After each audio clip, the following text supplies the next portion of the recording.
صار الشهر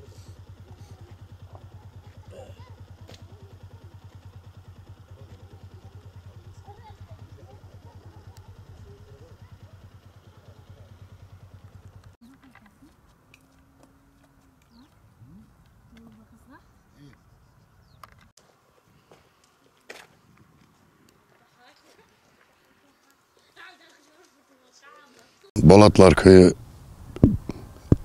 Akçakale. Ne zaman faaliyete girdi bu okul? Bu okul bugün faaliyete girdi. Yol sorunumuz var.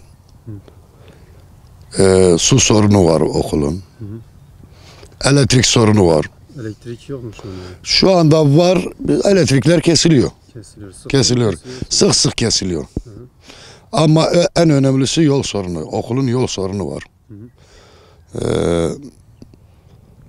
Bu devletten bu kadar masraf yaptığına göre biz bu okulun yolunu yapması için devletten rica ediyoruz. Ne kadar Hükümetten rica ediyoruz. En azından 3,5 trilyon gitti bu okula. Şu anda heder olmuş, öylece duruyor.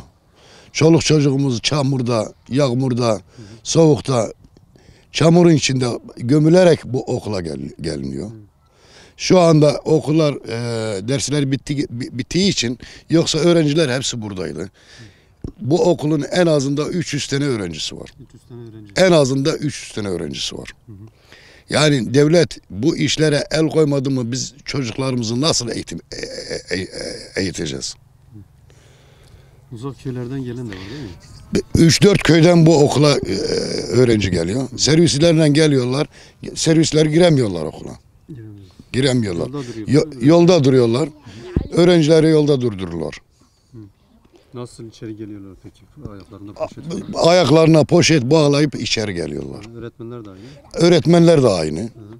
Öğretmenler memur olduğu için bir şey diyemezler. Peki yetkililerden ne istiyorsunuz? Yetkililerden bizim bu okulun yolunu, suyunu, bir de çocuklarımızın düzgün bir eğitim almasını istiyoruz biz. Peki bu lise midir, ortaokul mudur? Ortaokul. 8, 1'den 8'e kadar. 8'e kadar. Evet.